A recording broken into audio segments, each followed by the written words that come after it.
Bonjour la famille ou bonsoir, ça dépendra de l'heure à laquelle vous allez recevoir la vidéo chez vous. Nous nous retrouvons aujourd'hui pour débriefer deux matchs. Valladolid-Barcelone et Juventus-Atalanta.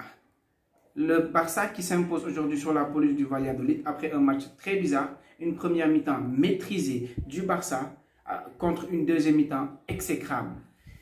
L'Atalanta qui se déplaçait sur la pelouse de la Juventus de Turin, un match que tout le monde attendait. On a vu cette équipe de l'Atalanta que l'on connaît pour faire au football champagne, une équipe qui joue très très bien au football. Mais en face, la Juventus a réussi à tirer son épingle du jeu grâce à un Cristiano Ronaldo qui va transformer deux pénaltys. Nous allons parler de tout cela juste après le générique.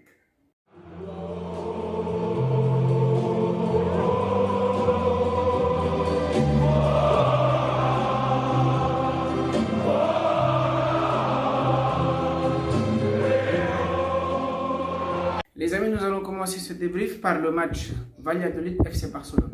Nous allons démarrer par scruter les compositions de départ, notamment la composition côté Barça. Le Barça va démarrer le match avec un 4-4-2.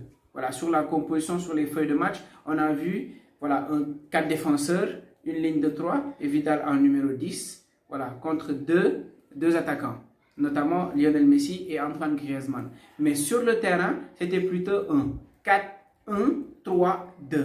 En Busquets en résistant, c'est-à-dire en sentinelle, 3 milieux relayeurs, Riqui Puig, nous avons Arturo Vidal et nous avons aussi Sergio Roberto. Et nous avons deux attaquants, voilà, en la personne de Lionel Messi et Antoine Griezmann.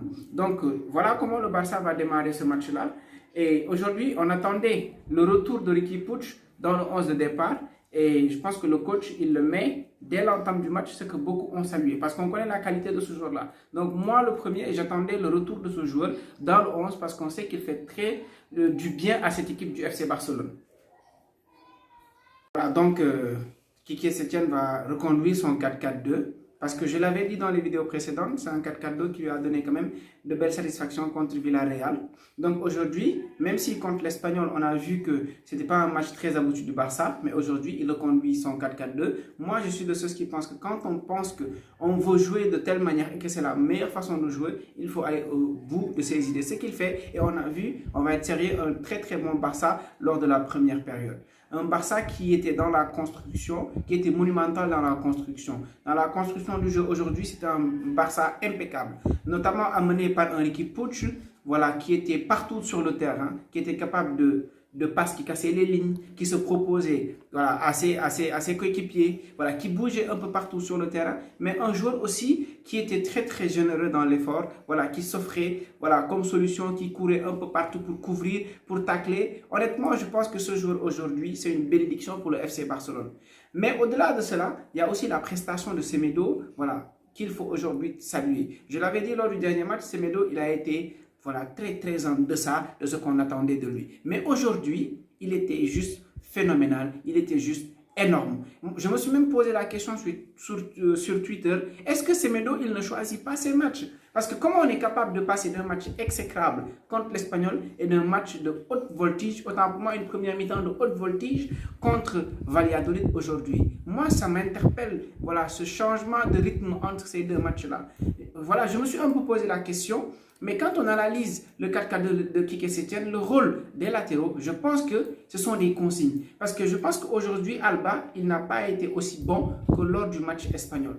Si vous regardez bien, Alba aujourd'hui, il n'a pas beaucoup pris la profondeur, il n'a pas été voilà, sollicité sur le couloir gauche. Aujourd'hui, le Barça a beaucoup joué sur le couloir droit, notamment avec un Semedo qui donnait beaucoup de possibilités dans ce couloir-là. Donc je pense que c'est des consignes du coach qui dit que quand on joue en 4-4-2, il faut que l'un des latéraux soit très offensif et l'autre joue la carte de la sécurité. Parce que je pense qu'il ne veut pas que les deux latéraux montent pour offrir quand même des boulevards à l'équipe adverse. Donc pour moi, c'est ce qui fait que tantôt Semedo il est bon, tantôt c'est Alba qui est bon. Moi personnellement, c'est la réflexion que j'ai opérée. Et quand on observe ce qui s'est passé lors des 3-4 derniers matchs où ils ont joué en 4-4-2, on peut se dire que voilà, cette hypothèse-là, peut-être que c'est la bonne. Maintenant, retour sur ce match-là. On va être sérieux sur le match. Le Barça a dominé l'adversaire lors de la première période. Voilà. On a vu à peu près ce qu'on a vu contre Villarreal. un Barça que l'on aime voir jouer, qui a la maîtrise du ballon, qui ne joue pas forcément dans l'axe, qui joue vers les côtés. Comme je l'ai dit, avec un Semedo qui se proposait beaucoup. Et aujourd'hui, je pense qu'Arturo Vidal, pour ses détracteurs, aujourd'hui, il a fait un bon match en première période. D'ailleurs, c'est lui qui marque, si je ne me trompe pas, à la 15e minute sur une belle action collective, ce qui prouve qu'aujourd'hui, sur la première mi-temps, le Barça a juste été phénoménal. Mais la deuxième mi-temps, les amis, c'est ça le problème. Quique Setien qui remanie totalement son équipe. Je suis resté sur ma faim. Honnêtement, Quique Setien, c'est un entraîneur. Voilà, je ne dis pas que je l'aime, mais j'essaie de le comprendre. Parce qu'il a trouvé une équipe, voilà, qui n'est pas peut-être une équipe qui est, voilà, à son optimum. Parce que l'ancien entraîneur, Valverde, il a laissé, voilà, un chantier, voilà, immense. Donc, il vient, il trouve un contexte particulier. Donc, moi, j'essaie d'être un peu compréhensif avec lui. Mais aujourd'hui, j'ai envie de lui taper dessus. Parce que la deuxième période, qu'est-ce qu'il nous fait? Il nous sort Riqui Puig, qui faisait un match phénoménal. Pour nous donner qui? Rakitic. Il nous sort l'anglais. Pour nous donner qui? Araujo. Je ne sais pas comment il s'appelle. Je ne sais même pas si je prononce bien. Aujourd'hui, mais je me suis dit, mais ce coach-là, il marche sur la tête. Qu'est-ce qui se passe? Pire, il va sortir Busquets pour nous mettre Junior Firpo. Ce que je n'ai absolument pas compris. Antoine Griezmann aussi, qui sort pour laisser la place à qui? À Suarez, qui a été fantomatique lors de la seconde période. En gros, je pense que si le Barça a fait une deuxième mi-temps exécrable, c'est la faute de son entraîneur. L'entraîneur a totalement fait déjouer son équipe en deuxième période. Naturellement, l'adversaire va s'installer dans la zone du Barça. Et on a vu un Barça qui a reculé face au 14e de Liga, ce qui est très très grave. Je pense qu'aujourd'hui, Quique Setien a une grosse responsabilité sur la prestation de son équipe en deuxième période. Son équipe en deuxième période, ce n'était pas le Barça, c'était on ne sait même pas quelle équipe. Une équipe qui reculait face à qui? Valladolid. Valladolid n'est pas passé loin de prendre le point du nul, même de gagner cette équipe du Barça parce qu'ils se sont procurés énormément d'occasions lors de cette deuxième période-là. Donc je pense que le match du Barça aujourd'hui, c'était un match bizarre, une première mi-temps aboutie, une deuxième mi-temps exécrable, dû à qui? Dû au coach. Après le match Valladolid de FC Barcelone, nous allons parler du match Juve-Atalanta. Voilà, on va commencer par les compositions. L'Atalanta va démarrer sur la feuille de match parce que c'est ce que j'ai vu, un 3-4-3. Mais encore une fois, ce qu'on présente sur la feuille de match est différent de ce qu'on voit sur l'animation dans le terrain. Voilà, sur le carré, le rectangle vert, on a vu un 3-5-2. Il y avait Gomez qu'on avait mis sur la feuille de match en ailier, mais Gomez aujourd'hui, on l'a vu sur le terrain, c'était un numéro 10, c'était un meneur de jeu. Donc, au milieu de terrain, ils étaient 5 au lieu de 4. Donc, c'était un 3-5-2. En face, la Juventus, comment elle a joué? Elle a joué en 4-4-2. Sur la feuille de match, c'est un 4-3-3 qu'on nous a présenté. Mais sur le terrain, encore une fois, c'est un 4-4-2 parce que Bernardeschi, il était en milieu de terrain aujourd'hui. Voilà, donc le match va démarrer et on a vu dès les premiers instants du match une maîtrise absolue de cette équipe de l'Atalanta Bergame. On a entendu des échos de cette équipe, on a pu regarder ça et là, cette équipe. Mais aujourd'hui, on a pu voir de quoi était capable cette équipe face aux grosses écuries. On va être très sérieux, l'Atalanta Bergame. Aujourd'hui, c'est l'une des meilleures équipes sur le plan de la construction, sur le plan du jeu en Europe. Et je pèse bien mes mots.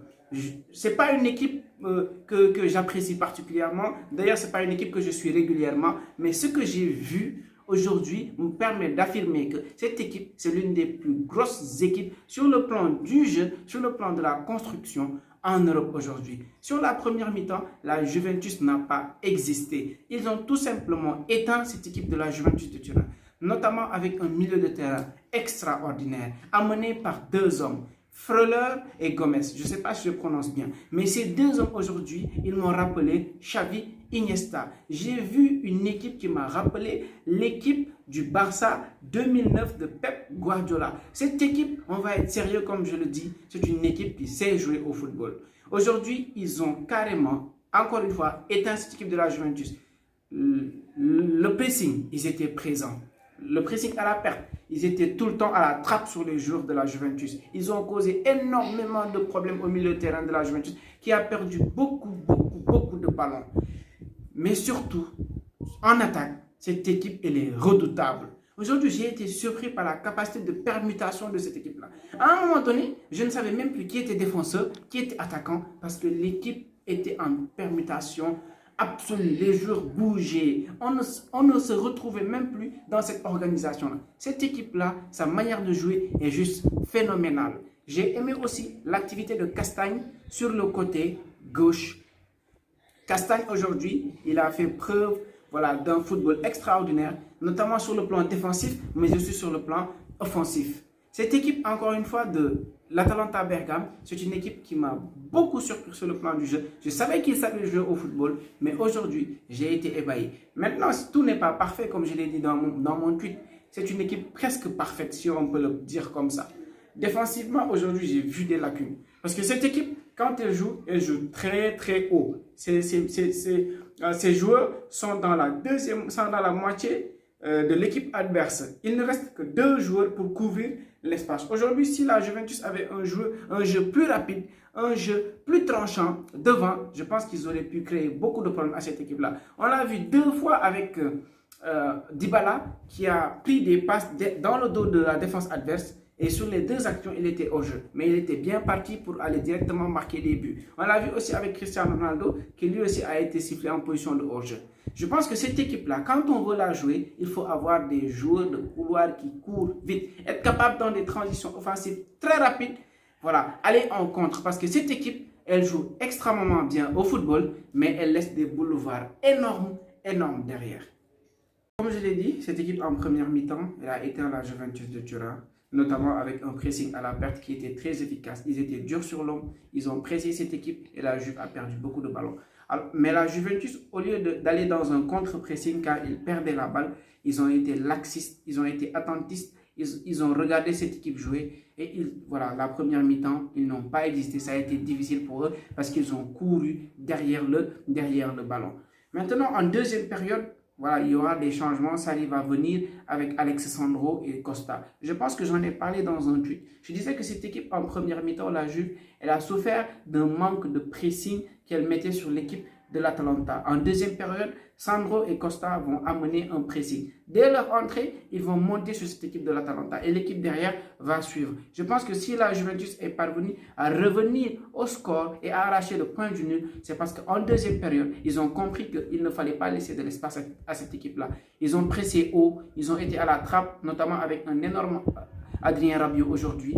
Ils ont bousculé cette équipe de l'Atalanta en deuxième période et ils ont fait déjouer cette équipe-là. Parce que cette équipe avait un football extraordinaire en première période. Même si en deuxième période, ils ont joué leur football. Mais ce n'était pas un football qui était aussi bluffant que celui qu'on a vu lors de la première période. Donc en deuxième période, je pense qu'on a vu une Juventus de Turin qui a compris qu'il fallait sortir sur cette équipe-là, les empêcher de jouer, aller au contact sur eux. Et cela a empêché à l'équipe de l'Atalanta de jouer. Maintenant, il y a eu aussi l'apport offensif et la rapidité d'exécution d'un Diego Costa, je pense, qui a été déterminante dans le match aujourd'hui. Parce que je l'ai dit en première période, la Juve a souffert d'un jeu lent. Ils étaient dans la construction, alors que ça ne marchait pas. Pour surprendre cette équipe-là, il fallait être dans des transitions offensives, rapides. Dès qu'on a le ballon, on cherche un Cristiano Ronaldo qui prend la profondeur, ou bien un Diego Costa pour les surprendre, ou bien on les cherche à travers des passes longues derrière les défenseurs. Je pense qu'on a vu en deuxième période, il y a eu quelques situations où, notamment avec l'ouverture qu'on a eue sur Cristiano Ronaldo, qui bute sur le gardien. Je pense que ce sont des actions comme ça qu'il fallait aujourd'hui à la Juve pour essayer de déjouer le piège de cette équipe de l'Atalanta Bergame. Au final, je pense que la Juventus de Turin s'en sort très bien parce que sur l'ensemble du match, aujourd'hui, on a vu une grosse équipe de l'Atalanta et une équipe moyenne de la Juventus. Déjà contre le Milan, on avait vu une équipe moyenne de la Juventus. Aujourd'hui, bis repetita. La Juventus n'était pas une grosse équipe sur le terrain. Ce qui me permet de dire véritablement que Lyon peut jouer un coup contre cette équipe de la Juventus-là. Je l'avais dit lors de mon débrief sur le match Milan-Juventus que cette équipe-là, sa prestation est interpellée. Je pense qu'aujourd'hui, une équipe comme Lyon, si elle s'affirme sur le terrain, elle joue ses coups à fond, elle peut créer la surprise. Le match de l'Atalanta, c'est un match plaisant. Moi, en tant que supporter parisien, j'étais obligé de regarder le match pour voir un peu, cette équipe, qu'est-ce qu'elle proposait. Honnêtement, les gars, je vous le dis, honnêtement, objectivement, c'est une équipe qui a un magnifique football. Mais honnêtement, encore, c'est une équipe qui n'est pas parfaite. Jouer contre le PSG comme ils ont joué avec la Juve, pour moi, c'est très risqué. Je me souviens du match PSG-Bayern. au Parc des Princes, je ne sais plus si c'était en 2017 ou bien en 2018, quand le Bayern a pris 3-0. On a joué contre le Bayern avec un Kylian Mbappé sur le côté et un Neymar et ça allait très très vite. Pourquoi? Parce que le Bayern laissait beaucoup d'espace. Cette équipe de l'Atalanta m'a rappelé, quand j'ai vu le match, il y a l'image de ce match qui m'est venue en tête. S'ils jouent le PSG, je vous le dis honnêtement, le PSG, ça ne va pas être un match facile. Ils ont un beau football, mais je pense que l'erreur de la Juventus, le PSG ne va pas commettre cette erreur-là parce qu'un Idrissa Gana Gueye au milieu de terrain, c'est un joueur qui court, qui presse et qui est à la trappe. Et on a vu que cette équipe, elle peine quand on la met sous pression. La Juve, quand ils ont mis la pression sur cette équipe-là, elle a douté à un moment. Donc, avec un Gana Gueye et un Marquinhos au milieu, parce que je pense que contre eux, voilà, Tuchel va faire jouer Marquinhos au milieu et on aura une charnière centrale. Kimpembe, Thiago Silva. Je pense que si on joue comme ça face à cette équipe-là, on presse quand nous, on n'a pas le ballon. Quand on a le ballon, je n'ai pas peur. Je connais la maîtrise de mon équipe. L'Atalanta joue bien, mais le PSG aussi joue bien. On va être très sérieux.